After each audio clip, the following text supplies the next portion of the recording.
Fíjate, a principios de 1988, un experimento financiero que era ya una leyenda, pues no terminó con un bombazo, no, que va, terminó con el zumbido de una máquina de fax, así, sin más. Y ese final tan abrupto esconde un misterio que tela. Venga, vamos a tirar del hilo para ver qué pasó de verdad. Y ojo, que empezamos ya con la primera pista. Es una cita anónima de uno de sus propios alumnos, los famosos traders tortuga. Y lo que dice es que tela, insinúa que había un conflicto en el mismísimo corazón del sistema, que el creador, Richard Dennis, estaba operando en contra de sus propias creaciones. A ver, ¿cómo es posible algo así? Es que fue así de simple, de verdad. Se acabó. Un fax. Un simple fax les dijo a las tortugas que el programa se cancelaba. Punto final. Un carpetazo repentino a un proyecto que, prometía convertir a casi cualquiera en un trader de élite. Bueno, pues vamos al lío. Nuestra investigación empieza justo ahí, en la escena del crimen, por así decirlo, en el momento exacto del cierre y en las circunstancias tan raras que lo rodearon. A ver, los hechos son claros. Richard Dennis no solo cierra su famoso programa, el de las tortugas, no. Es que además cierra 2 fondos de inversión públicos que él mismo gestionaba. Y lo hace justo después de palmar un montón de pasta, después de sufrir unas pérdidas masivas. La pregunta, claro, es ¿de cuánta pasta estamos hablando? ¿Cómo de grandes fueron esas pérdidas? Y es justo aquí donde la historia se convierte en un auténtico enigma, porque no hablamos de una historia de pérdidas, sino de 2. Y la diferencia entre una y otra, esa es la clave de todo este misterio. Menos 55,49%. La cifra es sencillamente brutal. Es lo que perdió Richard Dennis en un solo mes, en abril del 88. O sea, más de la mitad de su capital, evaporado en unas pocas semanas. Una catástrofe para cualquier trader, pero para una leyenda como él, es que es impensable. Pero lo realmente interesante viene ahora, con la comparación, porque mientras Dennis se hundía en la miseria, sus alumnos, las tortugas, que seguían a rajatabla las reglas que él mismo les había enseñado, pues sí, tuvieron un mes malo, claro, pero sus pérdidas fueron de entre un 10 y un 12%, algo totalmente manejable, dentro de lo esperado por el sistema. Nada que ver con el descalabro de su maestro.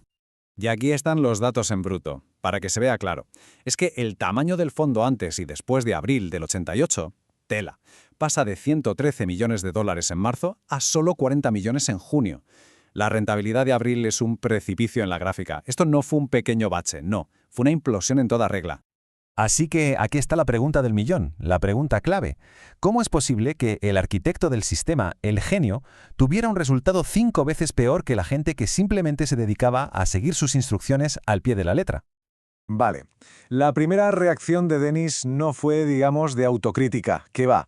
Fue de defensa total. En lugar de admitir un error, se puso a buscar culpables. Vamos a ver las excusas, las explicaciones que dio en su momento. Es que se ve un patrón clarísimo. La razón oficial era muy noble, sí, que se retiraba para dedicarse a la política, pero en privado la culpa era de los clientes por no tener su determinación de acero, o de los brokers por no hacer bien su trabajo, o, ya para rematar, de factores incontrolables. Que en ningún momento asumió él la responsabilidad. En sus propias palabras, se nota una frustración que es tremenda. Se sentía una víctima del sistema legal. Su argumento era algo como, oye, aunque los riesgos estuvieran clarísimos en los contratos, a mí me demandaron igual. Se sentía totalmente desprotegido. Y ojo con estas demandas, porque son una pieza clave en todo este puzzle.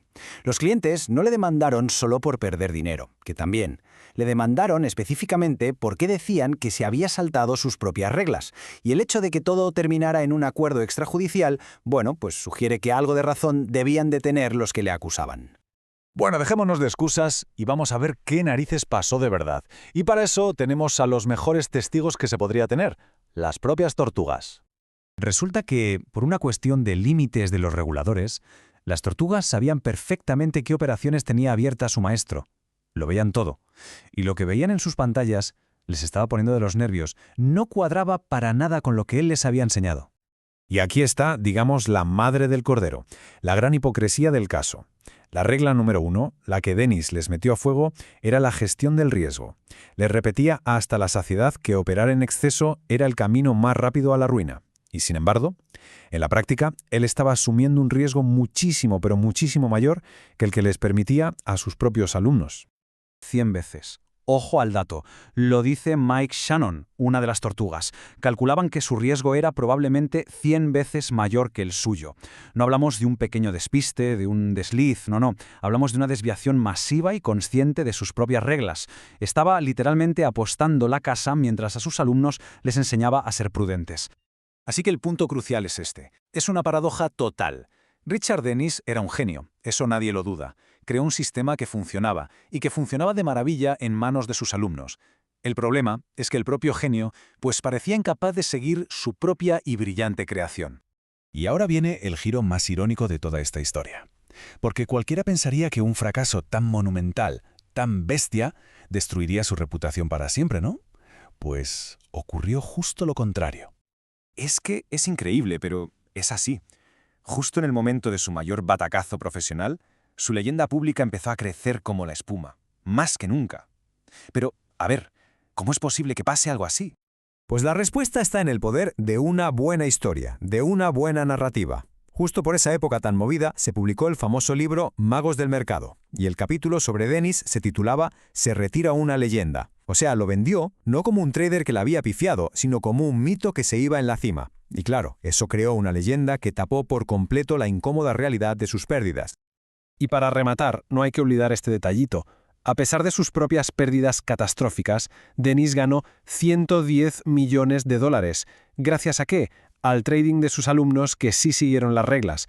O sea, el sistema que él fue incapaz de seguir le hizo inmensamente rico, gracias a la disciplina de otros. La ironía es total.